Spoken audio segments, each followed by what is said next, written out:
हरित न्याय अभियान के तहत तालुका मुख्यालय मकराना पर पौधरोपण कार्यक्रम का आयोजन किया गया, जिसके सेशन न्यायाधीश मकराना कुमकुम द्वारा नव आवंटित राजकीय आवास और न्यायालय परिसर में विभिन्न प्रकार के पौधे लगाए गए। भवानी मंडी पुलिस ने चोरी के लैपटॉप को बरामद कर आरोपी को गिरफ्तार कर लिया है। थाना अधिकारी मांगेलाल यादव ने बताया कि बीते 27 अगस्त को रिपोर्ट दर्ज हुई थी, जिस पर पुलिस ने प्राप्त रिपोर्ट के आधार पर मामला दर्ज कर अनुसंधान प्रारंभ किया था। वहीं पुलिस ने 2 दिन के भीतर ही कार्रवाई करते हुए आरोपी को गिरफ्तार कर चोरी का सामान बरामद कर लिया है। अवैध मादक पदार्थ की रोकथाम के लिए चलाए जा रहे अभियान में मकराना पुलिस ने प्रभावी कार्रवाई करते हुए 4 माह से फरार चल रहे एमडीएम के सप्लायर को गिरफ्तार किया है। मकराना थाना अधिकारी राजेंद्र सिंह कमांडो ने बताया कि आरोपी बस्तीराम बिश्नोई 4 माह से फरार चल रहा था। टीम ने सूचना व तकनीकी की सहायता से रामनिवास का पता लगाकर उसे दस्तयाब कर लिया है। मिसरौली थाना क्षेत्र के आंखेड़ी गांव में विगत 27 अगस्त से एक विमंदित बालिका घर से लापता हो गई थी, जिसकी गुमशुदगी की रिपोर्ट बालिका के पिता द्वारा मिसरौली थाने में दर्ज करवाई गई। बालिका के गुमशुदगी के 2 दिन होने के बावजूद भी पुलिस द्वारा कोई मामले में गंभीरता नहीं दिखाई गई, जिस पर करणी सेना ने एकत्रित होकर भारी संख्या में थाने का घेराव कर पूरी रात थाने पर धरना प्रदर्शन किया। मान्यवर कारण यह है कि हमारे समाज की बच्ची पिछले 30 घंटे से लापता। हम लोगों ने थाने में रिपोर्ट दर्ज कराई। पहले तो हम जब रिपोर्ट दर्ज कराते हैं, रिपोर्ट दर्ज कराने आते हैं 8 बजे। उस रिपोर्ट को लिखने वाले जो अपने पुलिस वाले बदतमीजी करते हैं हमारे लोगों के साथ, और रिपोर्ट लिखते समय में उनको थोड़ी टूट वगैरह वाली बातें भी करते हैं। नाम देंगे हम कौन थे पुष्टे जिन्होंने इस तरह की भाषा में बात करी। साथ में जिस रिपोर्ट को आपको 8 बजे 7 से 8 के बीच में लिखनी थी, वो रिपोर्ट आपने ऑनलाइन जो रिपोर्ट हमारे पास में प्रिंट आया, वो 3 बज के ना शायद तक 55-45 मिनट 3:35 पर। तो वो रिपोर्ट जो लिखी है साहब, वो भी हमारे एक कार्यकर्ता हमारे एक बना उनके हाथों से लिखवाई। एक काम पुलिस वालों का होता है कि एफआईआर वो दर्ज करें। एफआईआर भी दर्ज हमारे बना लोगों से करवाई गई। साथ में 30 घंटे के अंदर में इन लोगों ने ये भी पता नहीं लगाया कि बच्ची कहाँ गई थी, कैसे क्या व्यवस्था, कुछ भी जानकारी नहीं है इन लोगों को। बस ये कैसे कहते हैं साहब कि हम लोग गए थे, कुएं के अंदर पानी था, कि हमने सोचा कुएं में बच्ची गिर गई और उस कुएं का पानी तोड़ा दिया। अब उसमें मतलब एक बहलाने वाली बात है, इन्होंने किसी प्रकार से कोई काम नहीं किया।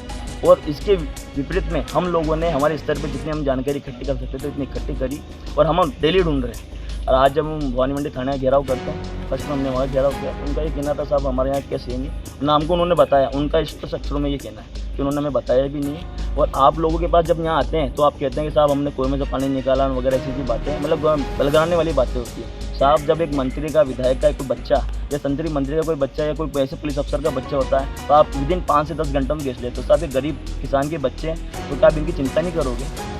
हमसे ये कहा जाता है कि साहब हमसे आपके अधिकारी लोग कहते हैं, साहब यूँ कह रहे हैं हमसे वो कि आप लोग हमें कोऑपरेट करो, आप लोग भी हमारा सहयोग करो। मान्यवर जब किसी मंत्री का या विधायक का बच्चा होता है तो आप कभी कहते हैं क्या कि आप भी हमारा सहयोग करें, आप भी हमारे साथ ढूंढने में मदद करें? साहब हमारी 50 से 60 गाड़ियाँ करणी सेना परिवार की लगी हुई है भवानी मंडी आसपास के सब क्षेत्रों में। हम ढूंढ रहे हैं हमारी बहन को। साहब हमने निर्णय ले लिया है, हम यहाँ अनशन पे बैठेंगे। अनशन मतलब भूख हड़ताल नहीं है, हम यहाँ पे आंदोलन में बैठेंगे। और इस बार हम राखी का बहिष्कार करेंगे। राखी हम उसी बहन के हाथ से बनवाएंगे। जिले के मुख्य चिकित्सा अधिकारी डॉक्टर मोहम्मद अबरार पवार दलबल सहित ग्रामीण क्षेत्र के दौरे पर है। इस दौरान डाइया और गजनेर गांव में मलेरिया डेंगू नियंत्रण संबंधित गतिविधियों का जायजा लिया। डॉक्टर अबरार ने फील्ड में एक्टिव सर्विलांस करते हुए अधिकाधिक केस ढूंढ निकालने और समय रहते उपचार करने के निर्देश दिए। पिड़ावा में बिजली के ट्रांसफार्मर से तेल चोरी होने की घटनाएं रुकने का नाम नहीं ले रही हैं। क्षेत्र के रूपाखेड़ी गांव में बीती रात अज्ञात चोर खेत पर लगे बिजली के ट्रांसफार्मर से करीब 50 से 60 लीटर तेल चुरा ले गए। ग्रामीण गुमान सिंह ने बताया कि ट्रांसफार्मर से अज्ञात चोरों ने करीब 50 से 60 लीटर तेल चुरा लिया है। हमारे कुएं पर 3 पीस का ट्रांसपोर्ट लगा हुआ था, जो रात को अज्ञात चोर आए और नीचे गिराया, तार काटे और इसका सारा तेल निकाल कर ले गए। उन्होंने नट को काटने की कोशिश की लेकिन नट नहीं कटे। उन्होंने आरी का भी इस्तेमाल किया लेकिन डिप्पी को नमाकर सारा तेल निकाल कर ले गए। झालावाड़ जिले के नसीराबाद गांव में खेत पर कार्य करने गए किसान की करंट की चपेट में आने से मौत हो गई। परिजनों ने बताया कि खेत पर जाकर तलाश किया तो वहां अचेत अवस्था में पड़े हुए थे, जिन्हें बिकानी अस्पताल लाया गया, जहां चिकित्सकों ने मृत घोषित कर दिया। वहीं बकानी थाना पुलिस ने संदिग्ध मौत का मामला दर्ज कर जांच शुरू कर दी है। ये गोपाल लाल शर्मा पिता मगल लाल शर्मा खेत पर निवासी नसीराबाद खेत पर कुछ कार्य करने गए थे, तो करंट लगने से वहाँ उसकी मृत्यु हो गई। तो उनके बड़ा भाई छोटा भाई लगभग राधेश्याम जी वहाँ गए तो उसकी डेड बॉडी मिली। आबू रोड के वृंदावन कॉलोनी में घर के बाहर खड़ी कार को चोरों ने निशाना बनाया और धारदार हथियारों से गाड़ी का कांच तोड़कर गाड़ी में रखे नकदी और लाखों रुपए का सामान लेकर फरार हो गए। इसके बाद घटना का पूरा नजारा घर में लगे सीसीटीवी कैमरों में चोरी की वारदात पूरी तरह से कैद हो गई। पीड़ित ने रिको थाने में रिपोर्ट दर्ज करवाई है। सर यही घटनाक्रम था कि उसमें रात को गाड़ी हमने खड़ी करी थी। हमारे छोटी सप्लाई का काम है गाँव के अंदर, तो गाड़ी खड़ी करी जिसमें अंदर माल भर के और थोड़ा बहुत कैश था अंदर। तो वो लोग रात को अज्ञात जो लोग आए और उन्होंने गाड़ी का दरवाज़ा तोड़ा गाड़ी का कांच वाँच तोड़ के और गाड़ी के अंदर से नकदी कैश लेके चले गए और कई सामान लेके चले गए, महंगा सामान था अंदर। आबू रोड के निचलागढ़ राजकीय उच्च माध्यमिक विद्यालय में एक दिवसीय ब्लॉक स्तरीय सत्रारंभ माध्यमिक शिक्षा संस्था प्रधान वाकपीठ का आयोजन किया गया। वाकपीठ में आबू रोड ब्लॉक के 43 संस्था प्रधानाचार्यों ने भाग लिया। महात्मा गांधी स्टेडियम बस्ती में राष्ट्रीय खेल दिवस धूमधाम से मनाया गया। इस दौरान कार्यक्रम में मेघ सिंह क्षेत्रीय संयोजक क्रीड़ा भारती मुख्य अतिथि के रूप में उपस्थित रहे। राष्ट्रीय खेल दिवस पर विभिन्न प्रकार की खेलकूद प्रतियोगिताओं का भी आयोजन हुआ। विजेता टीमों का पुरस्कार देकर सम्मानित किया गया। आबू रोड के ब्रह्मा कुमारी शांतिवन में राजस्थान सरकार के शांति और अहिंसा विभाग द्वारा जोधपुर और पाली संभाग के अहिंसा सम्मेलन का आयोजन किया गया, जहां पर दोनों ही संभाग के बड़ी संख्या में सदस्यों ने इस कार्यक्रम में भाग लिया। आयोजित कार्यक्रम में मुख्यमंत्री के सलाहकार और विधायक संयम लोढ़ा ने कार्यक्रम में शिरकत की। इस दौरान संयम लोढ़ा ने संबोधित करते हुए कहा कि आज देश में चारों तरफ हिंसा का माहौल है। कोई भी घटना होती है तो लोग हिंसा करने पर उतारू हो जाते हैं। ऐसे में आज की युवा पीढ़ी को अहिंसा से जुड़ना अति आवश्यक है। सावन मास के त्रयोदशी के अवसर पर पुष्करणा दिवस धूमधाम से मनाया गया। इस अवसर पर पुष्करणा समाज के लोगों की तरफ से शोभा यात्रा निकाली गई। पुष्करणा दिवस संयोजक आनंद जगानी ने बताया कि पुष्करणा समाज के विशिष्ट लोगों के द्वारा श्रद्धासुमन अर्पित कर शोभा यात्रा का शुभारंभ किया गया। सीआरपीएफ माउंट आबू के द्वारा राष्ट्रीय खेल दिवस मनाया गया। आंतरिक सुरक्षा अकादमी के परेड ग्राउंड में विभिन्न खेल प्रतियोगिताओं जैसे वॉलीबॉल, बैडमिंटन, टेबल टेनिस का आयोजन किया गया, जिसमें अकादमी के अधिकारियों और जवानों ने बढ़ चढ़ कर हिस्सा लिया।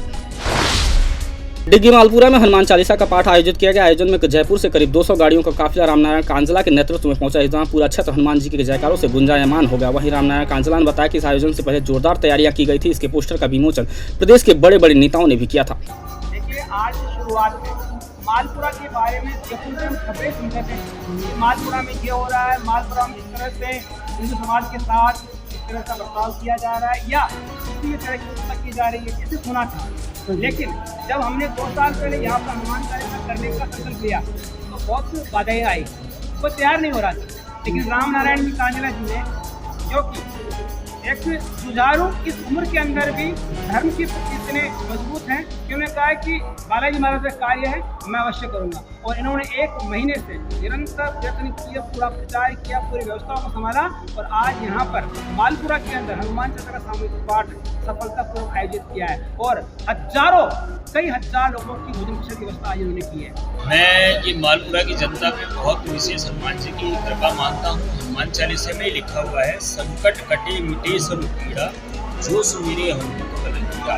तो ये जो सामूहिक हनुमान चालीसा का पाठ यहाँ पे हनुमान दूत के रूप में रामनारायण जी के सानिध्य में जो किया गया है, ये मालपुरा की जनता के संकट को काटने के लिए, उनको संकट से उबारने के लिए और उन लोगों को ये बताने के लिए कि हनुमान जी की जो शक्ति है वो कितनी वैभवशाली और कितनी बड़ी है, उसके आगे कुछ नहीं चल सकता और आगे ऐसे ही कार्यक्रम और होते रहेंगे। जय श्री राम। ये मालपुरा के अंदर कई दफ़े विचार हो चुका था सामूहिक हनुमान चालीसा का, लेकिन यहाँ पे आपस के अंदर 2 गुटों में भेदभाव के कारण से किसी ने हिम्मत नहीं जुटाई। अमरनाथ जी महाराज ने मेरे को जो बताया कि अपने जो एक मालपुरा के अंदर हनुमान चालीसा का आयोजन सामूहिक सर्व समाज का आयोजन रखना चाहते हैं, तो इसके ऊपर आपका क्या विचार है। तो मैंने जो इनका आदेश की पालना की और मेरे गांव मालपुरा के गांव और ढाणियों में जाके, मोहल्लों में जाके इसका प्रचार प्रसार किया।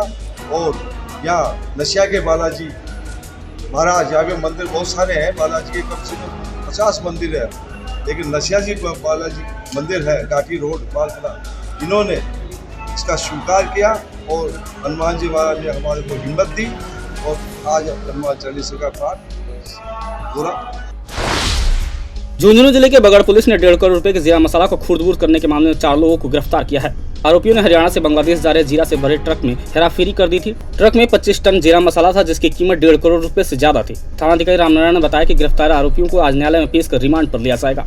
कल दिनांक 28 तारीख को गुजरात से ट्रांसपोर्ट मालिक संजय शर्मा ने थाना पे उपस्थित होकर और लिखित रिपोर्ट पेश की कि मैंने कुल 25 टन जीरा गुजरात की ऊंजा मंडी से विकास बुढ़ानिया के ट्रक में जरिए ट्रांसपोर्ट लोड करवा के बांग्लादेश के लिए रवाना किया गया था, जिस पर रास्ते में हमने विकास बुढ़ानिया को सूचना दी कि ट्रक का एक्सीडेंट हो गया है, वो जीरा चोरी हो गया है, जिस पे ट्रांसपोर्ट मालिक को मामला संदिग्ध होने पे थाने पे उपस्थित होकर इसके संबंध में एफआईआर दर्ज करवाई। दौरान एफआईआर पुलिस द्वारा गहन अनुसंधान से ट्रक मालिक हुए ड्राइवर विकास बुढ़ानिया हुए कुलदीप जाट से अनुसंधान करने पे 20 टन करीब 1.5 करोड़ का जीरा है वो खुर्द-बुर्द करना पाया गया, जिसमें इस जीरे को खुर्द-बुर्द करने के अंदर अनुज जाट निवासी बुढ़ानिया व अनिल जाट निवासी चोरचुप भी इस षड्यंत्र में साथ में शामिल पाए गए हैं। कुल 4 आरोपी को अब तक गिरफ्तार किया गया है, जिससे अग्रिम अनुसंधान जारी है। भारतीय जनता पार्टी ने 9 मतदाताओं को पार्टी से जोड़ने के लिए प्रदेश स्तरीय 9 मतदाता अभियान की शुरुआत की। वहीं अभियान का शुभारंभ भाजपा प्रदेश अध्यक्ष सीपी जोशी ने किया। इस अवसर पर बॉलीवुड के गायक कैलाश खेर ने अपनी प्रस्तुति दी। हालांकि पूरे कार्यक्रम के दौरान अव्यवस्थाओं का आलम देखा गया, जिसमें भाजपा पदाधिकारी और कार्यकर्ताओं ने अपने चहेतों को मंच के पास लाकर सेल्फी खिंचवाने की होड़ से कई बार कार्यक्रम को रोककर कैलाश खेर को शांति बनाए रखने की अपील भी करनी पड़ी। साथ ही मीडिया कर्मियों को कवरेज में काफी परेशानियों का भी सामना करना पड़ा। देश में एक तरफ वो मोदी जी की सरकार है जो नई 3 दशकों के बाद नई शिक्षा नीति, राष्ट्रीय शिक्षा नीति लेकर आई। देश में मोदी जी की सरकार है जो पहली बार स्किल डेवलपमेंट मिनिस्ट्री बनाई। देश में वो मोदी जी की सरकार है जो पहली बार हर हफ्ते एक यूनिवर्सिटी बनती है, हर दिन 2 डिग्री कॉलेज खुलते हैं, हर वर्ष में IMIT खुलती है और 10,000 से ज़्यादा ITI देश में खुल जाती है। और राजस्थान में 33 जिले हैं, इन 9 वर्षों में 33 में से 30 जिलों में मेडिकल कॉलेज खुल जाता है। ये ताकत नरेंद्र मोदी जी ने दी है। मित्रों, एक बार जोरदार ताली बजाकर। लेकिन एक आह्वान, एक प्रार्थना मैं आपके बीच में और करता हूं कि राजस्थान में एक ऐसी सरकार है जिसने पेपर लीक का रिकॉर्ड बनाया है।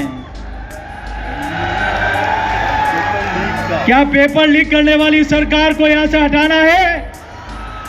भ्रष्टाचारी सरकार को हटाना है?